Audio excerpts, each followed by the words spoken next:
Right. Pastor Praveen మృతి కేసులో ఇంకా మిస్టరీ వీడలేదు. రోజుకొక కొత్త కోణం బయటికి వస్తుంది. అండ్ దీనికి సంబంధించి ఇంకా ఎన్నో క్వశ్చన్స్ బయటికి వస్తున్నాయి. సీసీటీవీ ఫుటేజ్ ఆధారంగా ఎన్నో క్వశ్చన్స్ తలెత్తుతున్నాయి. కొంతమంది దీన్ని మర్డర్గా చిత్రీకరిస్తుంటే మరికొంతమంది లేదు ఇది ఖచ్చితంగా ప్రమాదమే అని చెప్తున్నారు. అయితే ఇదే నేపథ్యంలో పలు అనుమానాలు బయటకు వస్తున్నాయి. అసలు ప్రవీణ్ హైదరాబాద్ నుండి రాజమండ్రికి ఎందుకు వచ్చారు? రాజనగరం మండలం నామరంలో ప్రవీణ్కు 509 గజాల సైట్ ఉంది. అయితే బైబిల్ స్కూల్ అనాథాశ్రమం కోసం కొనుగోలు చేశారని ఇప్పుడు సమాచారం అందుతుంది. అయితే ఫిబ్రవరి 16న నామవరం సువార్త సభల్లో పాల్గొన్న ప్రవీణ్ బైబిల్ పట్ల ఆ ప్రాంతం వాళ్ళు ఇంట్రెస్ట్గా ఉన్నారని భావించి కూతురి పేరుపైన నామవరంలో 509 గజాల సైట్ను కొనుగోలు చేశారు. అయితే ఆ సైట్లో షెడ్లు నిర్మించి ముందుగా బైబిల్ స్కూల్ మొదలు పెట్టాలని నిర్ణయించారు. అయితే దాన్ని మొదలుపెట్టేందుకే ప్రవీణ్ రాజమండ్రికి వస్తున్నట్లు కొంతమంది గుర్తించినట్లుగా ఇప్పుడు సోషల్ మీడియాలో ప్రచారం నడుస్తుంది. ఇదే నేపథ్యంలో ఆ సైట్ విషయంలో ఏమైనా గొడవలు ఉన్నాయా అనే కోణంలో కూడా పోలీసులు దర్యాప్తు చేస్తున్నారు. ఇప్పటి వరకు పాస్టర్ ప్రవీణ్ మృతి కేసులో ఇంకా మిస్టరీ వీడలేదు. రోజుకొక కొత్త కోణం బయటకు వస్తుంది. ఏదో ఒక సీసీటీవీ ఫుటేజ్ బయటకు వస్తున్న నేపథ్యంలో ఎన్నో అనుమానాలు ఇంకా బయటికి వస్తూనే ఉన్నాయి. దీన్ని కొంతమంది మర్డర్గా భావిస్తుంటే మరికొంతమంది దీన్ని లేదు ఇది ఖచ్చితంగా ప్రమాదమే అని చెప్తున్నారు. ఇదే నేపథ్యంలో రాజమండ్రి దగ్గరలో ఉన్న ఒక సైట్కి సంబంధించి ఏవైనా గొడవలు ఉన్నాయా అనే కోణంలో కూడా పోలీసులు దర్యాప్తు చేస్తున్నట్లు సమాచారం అన్నది. అయితే నామారంలో పాస్టర్ ప్రవీణ్ 509 గజాల సైట్ కొన్నట్లు సమాచారం అందింది. ఆ సైట్కి సంబంధించి ఏమైనా గొడవలు ఉన్నాయా అనే క్రమంలో కూడా ఇన్వెస్టిగేషన్ జరుగుతున్నట్లు సమాచారం వస్తుంది. అయితే ఆ సైట్లో తన కూతురి పేరు మీద ఒక బైబిల్ స్కూల్ ఓపెన్ చేయాలని ప్రవీణ్ కుమార్ భావించినట్లు ఇప్పుడు ప్రజెంట్ వస్తున్న సమాచారం. అయితే ఆ పనులను ప్రారంభించడానికే అతను హైదరాబాద్ నుంచి రాజమండ్రికి వస్తున్నట్లు కూడా ఇప్పుడు సమాచారం అందుతుంది. అయితే దీనికి సంబంధించిన మరింత సమాచారం మా ప్రతినిధి శివశంకర్ లైవ్లో అందిస్తారు.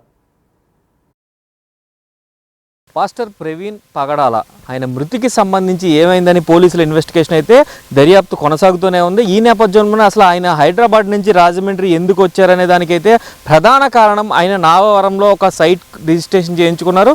దానిలో ఒక బైబిల్ స్కూల్ అంటే ఒక మిషనరీ లాంటిది ఏర్పాటు చేసి బైబిల్ స్కూల్తో పాటు ఒక అనాథాశ్రమం కట్టాలని ఆయన నిర్ణయించుకున్నట్లుగా కూడా పోలీసుల దర్యాప్తులో వెల్లడైంది. అయితే ప్రస్తుతం మనం నామవరం గ్రామంలో ఉన్నాం. ఇప్పుడు ఏదైతే మనం సైట్లో నుంచున్నామో అదే ప్రవీణ్ పగడాల రిజిస్ట్రేషన్ చేయించుకున్న సైట్. ఇది చూడొచ్చు మనం క్లియర్గా.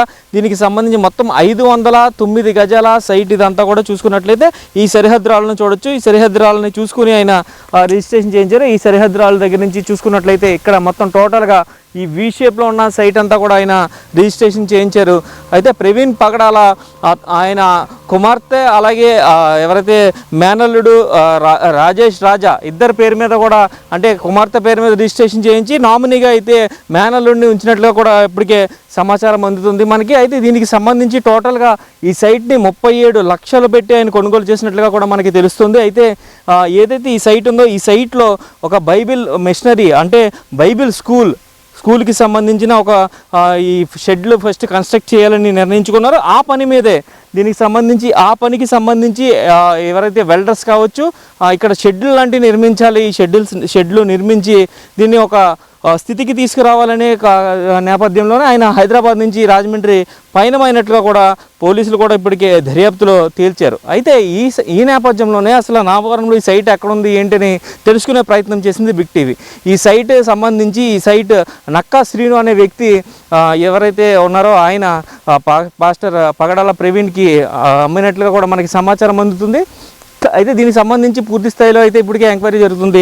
అయితే ఇక్కడ చూడొచ్చు మనం రోడ్డుకి అత్యంత సమీపంలో ఉంది కాబట్టి సో అందరికీ వీలుగా ఉంటుందనే నేపథ్యంలో ఈ సైట్ని కొనుగోలు చేసినట్లుగా తెలుస్తుంది. అంతకుముందు వేరే సైట్ కూడా ఇక్కడే వేరే బిల్డింగ్ కూడా చూసినట్లు మనకి సమాచారం అందుతుంది. ఆ బిల్డింగ్ పట్టా ల్యాండ్ అవడంతో గవర్నమెంట్ పట్టా ల్యాండ్ అవడంతో ఈ సైట్ అయితే క్లియర్ డాక్యుమెంట్ ఉందని చెప్పి ఈ సైట్ని కొనుగోలు చేసినట్టుగా కూడా మనకి తెలుస్తుంది.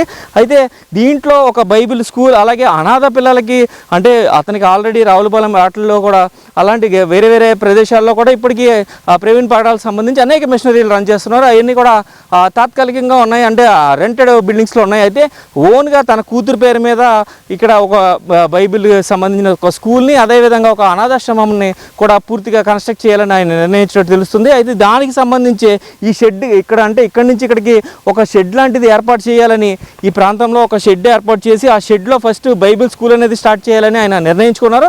ఆ నేపథ్యంలోనే ఎవరైతే నావరం గ్రామానికి చెందిన ఎవరైతే ఆకాష్ ఉన్నాడో ఆకాష్ తోటి ఫోన్లో సంభాషణ జరపడం, సుమారుగా 72 సార్లు ఆకాష్ తోటి ఫోన్ మాట్లాడినట్టుగా కూడా పోలీసుల దర్యాప్తులో కూడా తెలిసింది. అయితే ఈ నేపథ్యంలోనే అసలు ఎందుకు మాట్లాడారు ఏంటి అంటే, ఇక్కడ బైబిల్ స్కూల్ నిర్మించడమే ప్రధాన ఎజెండాగా ఆయన పెట్టుకున్నారు. అదే పని మీద ఆయనకున్న మిషనరీకి సంబంధించి, ఆయనకున్న సువార్తలకు సంబంధించి కూడా షెడ్యూల్స్ అన్నీ కూడా ఇటు పక్కన అపాయింట్మెంట్స్ ఇచ్చారు. ఏప్రిల్ 15 వరకు కూడా దీనికి సంబంధించి పూర్తిగా ఆయన కాల్ షీట్స్ అన్నీ కూడా ఇటు ఈస్ట్ గోదావరిలోనే ఇచ్చారు. అయితే చూసుకున్నట్లయితే మార్చి 12వ తారీఖున ఈ సైట్కి సంబంధించిన రిజిస్ట్రేషన్ అయితే కంప్లీట్ అయింది. అయితే అసలు అసలు ఆయన ఇక్కడికి ఎందుకు రావాలనే కోణంలో కూడా పోలీసులు పూర్తిస్థాయి ఎంక్వైరీ చేశారు. అయితే దీన్ని చూసుకున్నట్లయితే ఆయన ఒక సువార్త సభల్లో పాల్గొనడానికి ఇక్కడికి వచ్చారు. ఏదైతే ఫిబ్రవరి 16వ తారీఖున ఇక్కడ ఒక సువార్త సభలో పాల్గొని ఇక్కడ ఉన్న క్రైస్తవులు ఎంతో ఆకర్షితులై ఉన్నారు, బైబిల్ పట్ల ఎంతో ఇంట్రెస్ట్ కలిగి ఉన్నారు, వారు తెలుసుకోవాలి, నేర్చుకోవాలి అనుకుంటున్నారు. కాబట్టి సో ఇలాంటి ప్రాంతంలో ఒక బైబిల్ స్కూల్ ఏర్పాటు చేస్తే అది క్రైస్తవులకు ఎంతో ఉపయోగపడుతుంది. అలాగే బైబిల్ గురించి అందరూ తెలుసుకోవాలి అనే నేపథ్యంలో ఆయన ఇక్కడ బైబిల్ స్కూల్ని ఏర్పాటు చేయడానికి అయితే పూర్తి స్థాయి సన్నాహాలు చేస్తున్నట్లుగా మనకు తెలిసింది. అయితే అతని కూతురు పేరు మీద ఈ సైట్ని రిజిస్ట్రేషన్ చేయించి ఆమె పేరు మీద ఇది రన్ చేయాలి ఇక్కడ బైబిల్ స్కూల్ అనే నేపథ్యంలో ఇక్కడే నవరంలో ఒక ఇల్లుని కూడా అద్దెకి తీసుకోవడానికి ఆయన ప్రయత్నించినట్టు తెలుస్తుంది. దానికి సంబంధించి ఇప్పటికే 8,000 రూపాయలు అడ్వాన్స్ ఇచ్చినట్లుగా కూడా ఆ హౌస్కి సంబంధించి 8,000 రూపాయలు 4,000 ఫోన్పే ద్వారా 4,000 క్యాష్ కూడా చెల్లించినట్లుగా కూడా పోలీసులు ఇన్వెస్టిగేషన్లో తేలింది. అయితే పూర్తిగా ఈ సైట్ని ఇక్కడ బైబిల్ మిషనరీతో పాటు ఒక అనాథాశ్రమాన్ని నిర్మించి పేద ప్రజలకు ఉపయోగపడే విధంగా, అంటే ప్రవీణ్ పగడాల ఇంతటి ఆయన మృతి పట్ల ఇంత నిరాశ, ఇంతటి అనుమానాలు, ఇంత పెద్ద ఎత్తున ఆందోళనలు జరుగుతున్నాయంటే ఆయన యొక్క వ్యక్తిత్వానే చెప్పుకోవాలి. ఆయన వ్యక్తిత్వానికి సంబంధించి ఆయన పేద పిల్లలకి ఎంతమందికో హెల్ప్ చేస్తూ ఉంటారు, మిషనరీస్ ద్వారా చదివిస్తూ ఉంటారు. సో ఆయన సుమారుగా నెలకి 10 లక్షల రూపాయలు చార్జెస్ చేస్తారంటూ కూడా ఆయన సన్నిహితులు అందరూ చెప్తున్న పరిస్థితి నేపథ్యంలో ఆయన ఇక్కడ పేద ప్రజలకి, ఇక్కడ పేద పిల్లలకి అండదండగా ఉండడానికి, ఆసరాగా ఉండడానికి ఇక్కడ ఒక అనాథాశ్రమాన్ని అలాగే బైబిల్ స్కూల్ని నిర్మించాలని ఆయన నిర్ణయించుకున్నట్లుగా కూడా మనకు తెలుస్తుంది. ఇది టోటల్గా చూసుకున్నట్లయితే నావరంలో ఈ సైట్కి సంబంధించి ప్రవీణ్ పగడాలు ఎందుకు సైట్ కొన్నారు, ఎందుకు హైదరాబాద్ నుంచి ఇక్కడికి వచ్చారనే దాని మీద పూర్తి స్థాయి ఇన్ఫర్మేషన్ అని చెప్పుకోవాలి. కెమెరామెన్ రవితో Shankar, big TV. Right, thank you Shivashankar. అయితే ప్రజెంట్ పాస్టర్ ప్రవీణ్కి సంబంధించిన డెత్ మిస్టరీ ఇంకా ఎన్నో కొత్త ప్రశ్నలకు దారితీస్తుంది. సో ప్రజెంట్ ఆయనకు సంబంధించిన ఒక ల్యాండ్ తన కూతురు పేరు మీద రాయించుకున్న తర్వాత తన కూతురు పేరు మీద కొన్న ల్యాండ్లో ఆయన ఫస్ట్ ఒక బైబిల్ స్కూల్ని మొదలు పెట్టాలనుకున్నాడు. అండ్ దీనికి సంబంధించి రాజమండ్రికి అక్కడ పనులు మొదలు పెట్టడానికి వెళ్ళినట్లు కూడా సమాచారం అందుతుంది. ఇదే నేపథ్యంలో ఆ ల్యాండ్కి సంబంధించి ఏవైనా గొడవలు ఉన్నాయా అనే నేపథ్యంలో కూడా ప్రజెంట్ ఇన్వెస్టిగేషన్ చేస్తున్నట్లు కూడా సమాచారం అందుతుంది. అయితే పాస్టర్ ప్రవీణ్ మృతికి సంబంధించిన ప్రతి అప్డేట్ ఎక్స్క్లూజివ్గా తెలుసుకోవాలంటే stay tune to big TV digital.